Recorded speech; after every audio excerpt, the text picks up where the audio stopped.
Run was supposed to be released on Mother's Day back in the spring, but of course we all got bogged down with the Rona, so it ended up getting shuffled over to Hulu just a while back. I caught up with Run last weekend, and I'll catch you up to speed on it after this.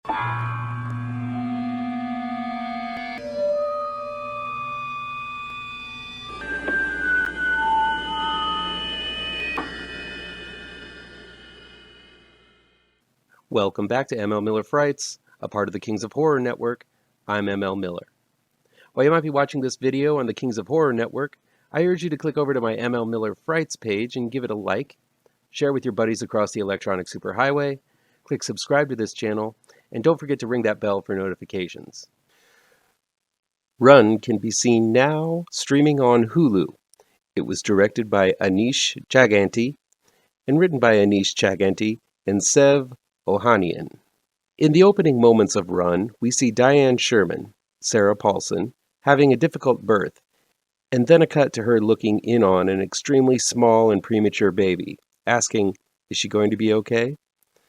Cut to 17 years later, and we meet Diane's daughter, Chloe, played by Kira Allen, a handicapped teenager in a wheelchair with hopes to leave home and go to college in the fall for an engineering degree. Chloe proves to be an intelligent and resourceful kid, and her relationship between her and her mother seems to be a strong one.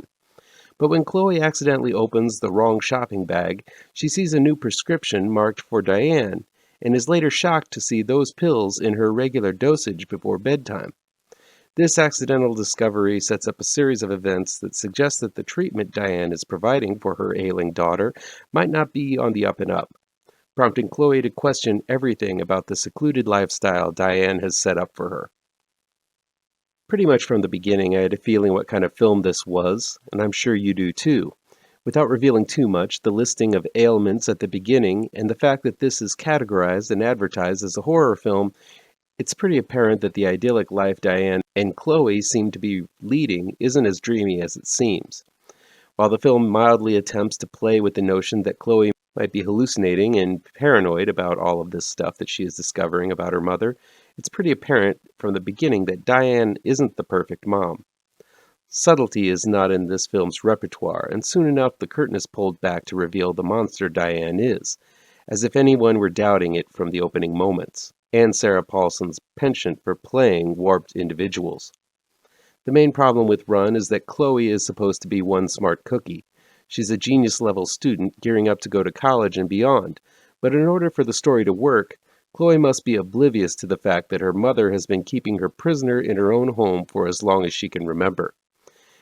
Never in the years prior to Chloe rooting around in a shopping bag did she ever suspect something was off about the pills she was taking or the overprotectiveness of her mother's care. We're never given any indication that Chloe and her mother ever came at odds about growing up and doing things on her own.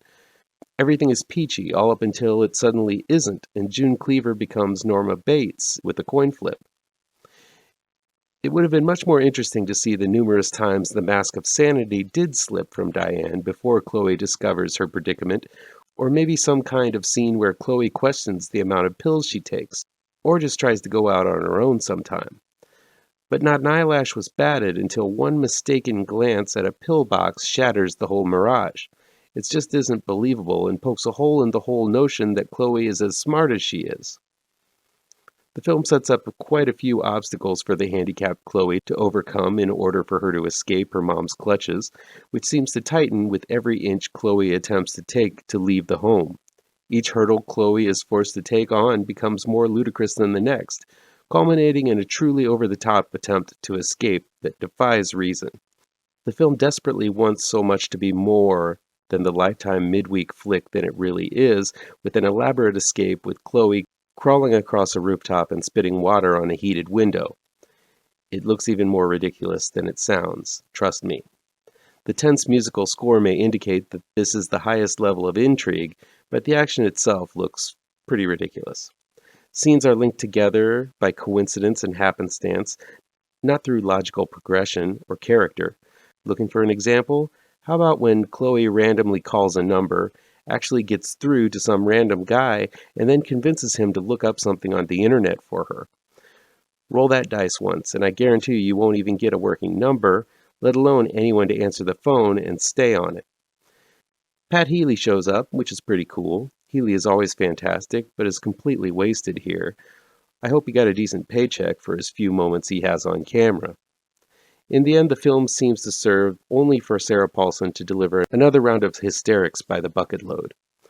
Paulson is a good actress, but the operatics she delivers in Run are hammy and quite laughable. Sure, Paulson delivers crazy well, but she goes from zero to serial mom in record time, leaving the audience wondering how she was able to keep it together for as long as she did. Kira Allen is given a little bit more of a realistic role to play, as she is simply reacting to the batshit antics of her mother for most of the movie. Still, I can understand why the leap from theatrical to Hulu was a smart step for this film, since I think this film barely qualifies as something more than movie of the week quality. Still, I think Run showing up on Hulu was a mistake because the similarly themed The Act is featured heavily on the channel. While I haven't seen The Act, I know the story, and if you know this tale of Munchausen by proxy, you're going to be able to call Run beat for beat. Sure, there are moments of tension that work, but all in all, Run wants to be taken seriously, but it's so over the top, it's hard not to guffaw at its attempts at solid drama. If you like your drama in heaps and hurls, Run is worth chuckling at, but that's not the effect this one intended to have on the viewer, I'm sure. That'll be it for today. Please chime in the comments and let me know what you think of this video, how on the nose or mind-numbingly wrong I am, or you can counter with your own review. If you like this video, please pound that thumbs up button. Share this video with your social media addicted pals. If you're looking for written reviews, you can find them on mlmillerwrites.com. Don't forget, I have 2 new horror comic book trade paperbacks you should look for. Grave Trancers is out right now, and Pirouette, collecting never-before-published issues, will be out in November in only the finest of comic book stores. Be sure to subscribe to this channel, and ring that bell for alerts to be the first to see my future videos. Thank you so much for your time, and take care.